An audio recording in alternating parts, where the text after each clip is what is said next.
качеството търпение.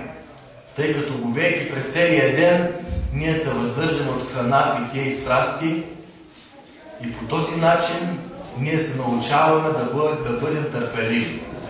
А ако човек не бъде търпелив, няма как да достигне до успешен край в този свят.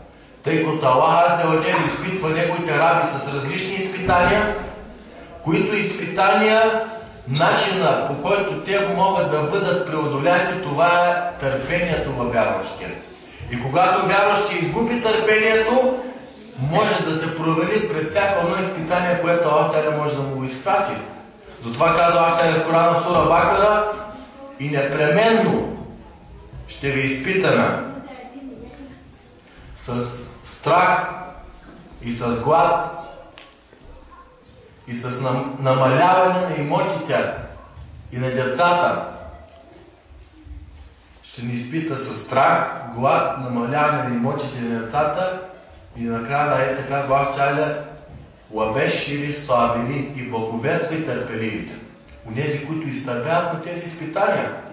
Затова може да видиш човек, който е сполетян от някаква беда, да отрече Аллах или да напсува Аллах, или да отрече благодата на Аллах върху него. Защо? Защото не е изградил в себе си качеството търпение. Уруча като ибадет също изгражда в нас търпение. Друго качество, което реализира в нас уруча, това е състрадателност. Когато човек говее, изпитва глад и жажда през деня, се появява в него способността да се чувства на другите, които са гладни и жадни и нямащи. Затова уруча изгражда в човека това изострено чувство да чувства положението и чувствата на другите. Както има една поговорка, казва: на чуж гръб 100 тояги са малко. Защо? Защото когато човек няма това изграждане в него, да се чувства на положението на другите, когато вижда другите гладни, болни, немощни, него това не го впечатлява. Него това не го разчувства. Когато ние днес пустим новините и чуваме, че в Сомалия 1 милион души са застрашени от глад, не мисля, че на някой му се разваля настроението. Затова уруча, който ние говеем, би трябвало да съживи в нас това качество, състрадание. И както описва пратеника салалаху алейхи ва салям в хадис, казва: вярващите в тяхното милост между тях и в тяхното съчувствие са като едно тяло. Когато една част от тялото го заболи, всичките други части са в безсъдие от болката, която почувства тази част от тялото. Когато някой от нас ни заболи зъба, цялото тяло е будно и страда. По същия начин казва пратеника салалаху алейхи ва салям са вярващите. Затова уруча като ибадет също съживява в нас това качество – състрадателност. Друго качество или друга полза на уруча, който реализира в нас, това е, както сме споменавали, както споменахме в петъчното хутбе, това е да можем да властваме над нашите страсти. Защото бушуващите страсти в човека, ако те не бъдат овладяни и ако те не бъдат опитомени и не бъдат сложени под контрол, тези страсти могат да доведат човека до гибел. Затова ние сме свидетели в обществото, че голяма част от хората се погубват поради слабостта им, че не могат да властват на определена страст в техния живот. Има хора, които страстта им към жените не могат да я контролират. Тази страст тя ги погубва. Жена след жена, зина след зина, и докато човек дойде при него смъртта и той се изгубил живота в безмислени неща.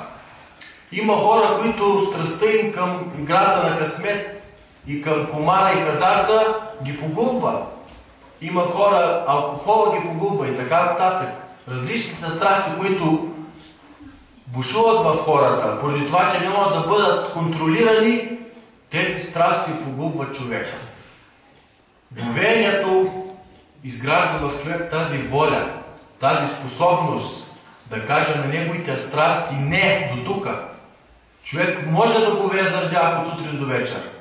С воля, с сила заради Аллах Азза ва Джал. Човек може да се въздържи. Човек може да покори тези бушуващи страсти в него. И тук се изявява човечността на човека. Тук се изявява геройството на човека, че може да победи неговите страсти с волята и с името на Аллах.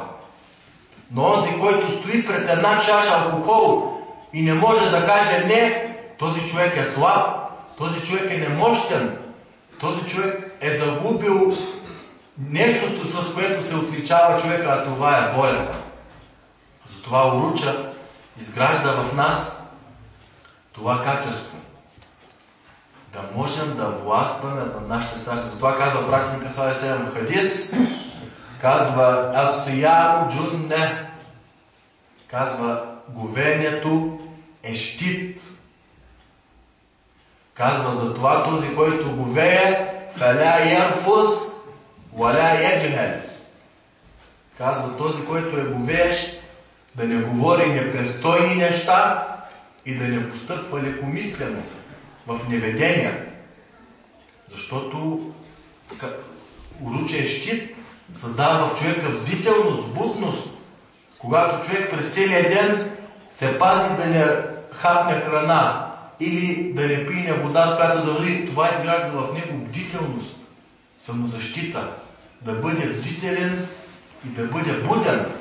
Това е качество, с което всеки един мюсюлманин трябва да се отличава, да бъде бдителен и буден. Защото при нехайство, в което може да изпадне човек, може да си навлече големи беди. Казва пратеника саллаллаху алейхи ва саллям в хадис, може дума, която казва човек, да го вкара в огъня. Дума. Затова човек трябва да бъде бдителен. Уруча изгражда в човека тези качества. Другите предмети в месец Рамадан са Корана, който беше ниспослан в месец Рамадан. Това е раздаването, което се отличава месец Рамадан с него. Това е уважението на времето.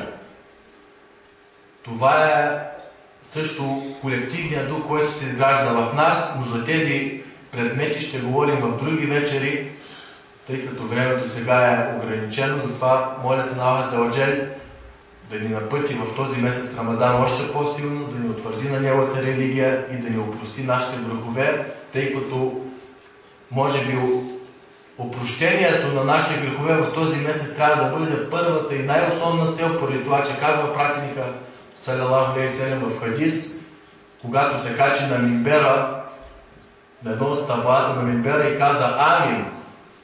И когато го попитаха сахабетата за пръв път, казваш така, какво стана? Каза, дойде Джибраил и каза, жалко за онзи, който го е достигнал месец Рамадан и Аллах не му е простил греховете. Затова моля се Аллах Азза ва Джал да ни опрости греховете в този месец Рамадан и да ни направи неговите праведни раби. Аллах да е доволен от вас за вниманието. Вассаляму алейкум ва рахматуллахи та'ала ва баракатух.